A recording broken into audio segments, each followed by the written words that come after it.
मेरे मेरे कर्ण सुनने के लिए लाए हैं। प्रीत सौनक सौनक जी के मन में भगवान की कथा की प्रीत को सुनकर सर्व सिद्धांत निष्पन्नम संसार भयनाशनम, सारी शास्त्रों का सार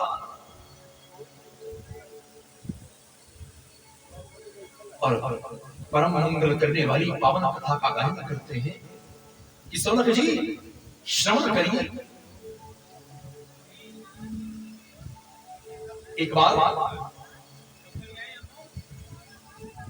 बार क्या हुआ, राजा परीक्षित को सुखदेव जी कथा सुना रहे थे।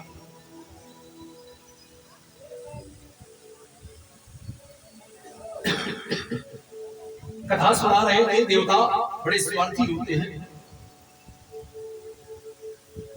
आकर परीक्षित जी से देवताओं ने कहा कि आप स्वर्ग का अमृत पी लें और कथामृत का दान मुझे प्रदान कर दें।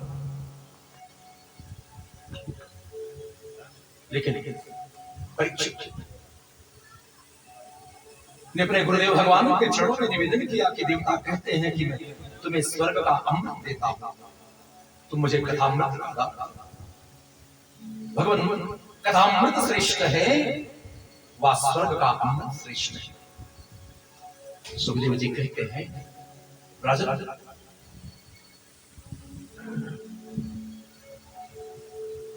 राजन क्वा कथा क्वा सुधा लोके क्वा काच क्वा मणिर्महा। हेलो भगवान हेलो,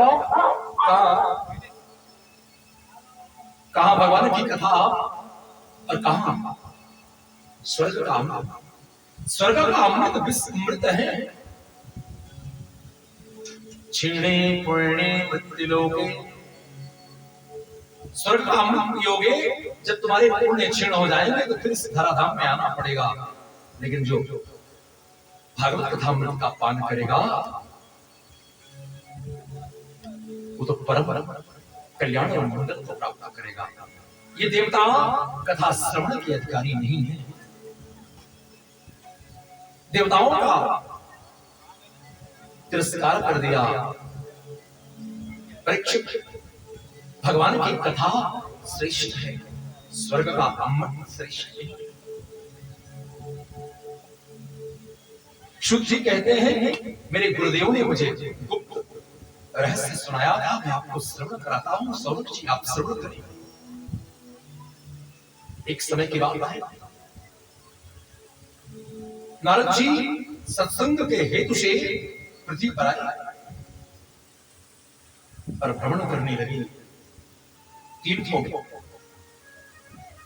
पुष्करम च प्रयागम च काशी गोदावरी तथा, निकाले के तीर्थों में भ्रमण करने लगे। लेकिन उनको मन को शांति नहीं। सारे तीर्थों में विलासी पुरुष रहने लगे, पाखंडी रहने लगे। कहीं सत्य दिखाई नहीं पड़ता, कहीं तपस्वी दिखाई नहीं पड़ते, कहीं ज्ञानी पुरुष दिखाई नहीं पड़ते। सर्वत्र पाखंड, ढोंग और विलासी पुरुष ने तीर्थों में अधिकार जमा लिया है। कहीं धर्म दिखाई नहीं पड़ता। भ्रमण करते हुए वृंदावन पहुंचे। वहां उन्होंने कौतूहल देखा। एक स्त्री आकाश की तरफ हाथ उठा के कभी आकाश की तरफ देखती है, कभी भगवान के नाम का स्मरण करती है, कभी पुकारती है। उसको बहुत सारी स्त्रियों ने घेर कर रखा है और दो पुरुष विक्षिप्त अवस्था में लेटे हुए हैं। संत हैं, किसी स्त्री के पास नहीं जाते, दूर से ऐसा कौतूहल देखते हैं।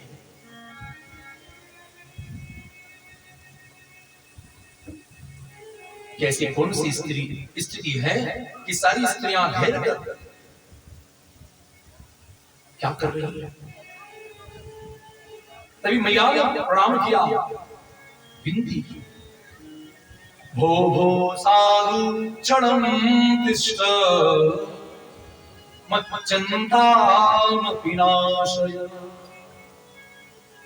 दर्शनं तव लोकस्य सर्वथा अघहरं परम्। आप जैसे संतों का दर्शन परम कल्याण का हेतु है। ठहरो ठहरो,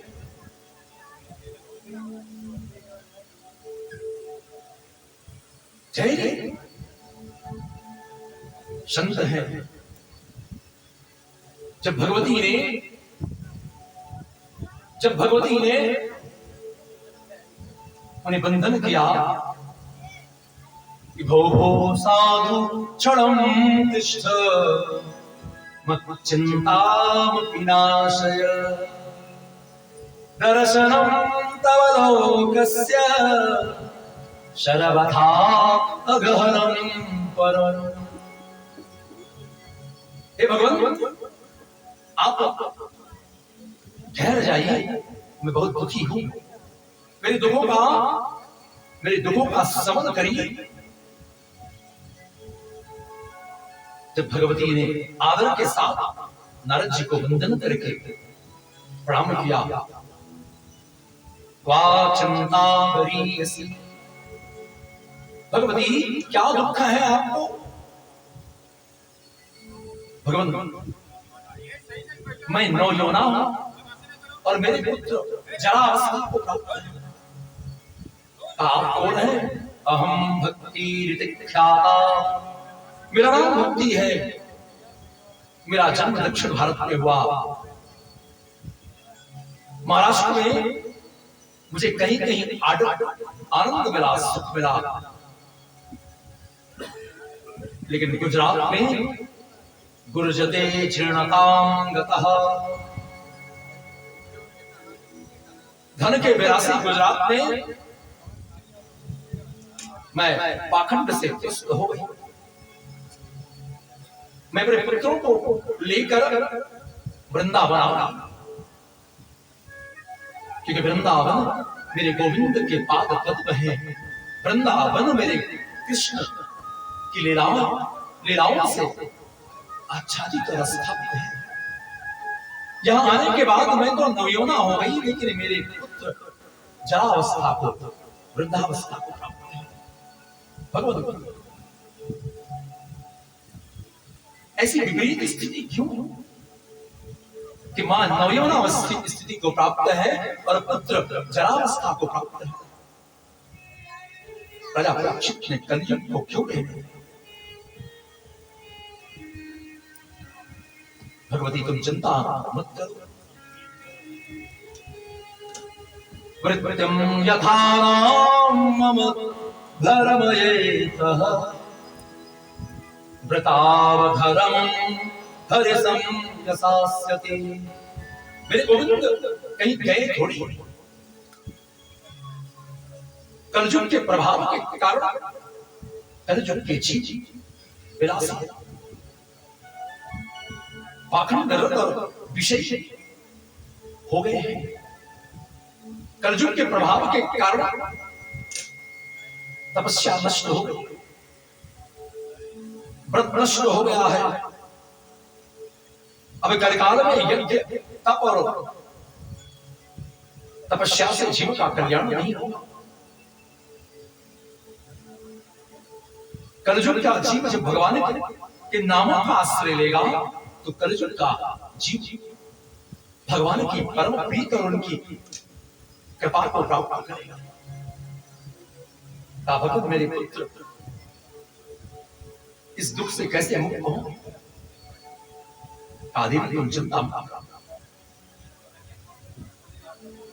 नारद जी ने माता भक्ति से उनके दुख का कारण पूछा। बददेवी सविस्तारम स्वस्य दुखस्य कारणम। भगवती भक्ति, आप तो परम भगवान की परम प्रिया, भगवान तुमसे प्रसन्न हुए तो भगवान ने तुमको अपने भक्तों का पोषण करने के लिए इस धराधाम में अपने भक्तों के पोषण के लिए भेजा। आपने उनकी आज्ञा को अंगीकार किया और मुक्ति रूपी दासी भी आपको अर्पित की। ये तो आपका छाया स्वरूप है। आपके कारण मेरे गोविंद तो नीचों के घर पर भी चले जाते हैं, मेरे गोविंद तो कहीं गए नहीं। भगवती, उन गोविंद का आश्रय लो, वे प्रभु कृपा करो। भगवान, आप माता भक्ति हो, भगवान की परम प्रिया हो। नारद जी के द्वारा भक्ति की महिमा का दिव्य गायन करने के कारण माता भक्ति का शरीर पुलकित हो गया, आनंद हो गया। भगवान, मेरे पितरों का भी दुख दूर कर। नारद जी ने ध्यान किया, कलिकाल की स्थितियों को देखने के बाद कि कलिकाल में सत्यम नास्ति, कलयुग में कहीं सत्य नहीं। सत्य तो एक परमात्मा का नाम है, दूसरा सत्य है, सत्य रूपी धर्म। सत्य ही धर्म है, सत्य ही परमात्मा है। सत्यम नास्ति, कहीं सत्य नहीं। चिंतन करने लगे, उनके पास जो भी था प्रयत्न किया उन्होंने, पहुंचे ज्ञान और वैराग्य माता भक्ति के पुत्र को जागृत करने के लिए वेदों का पाठ किया।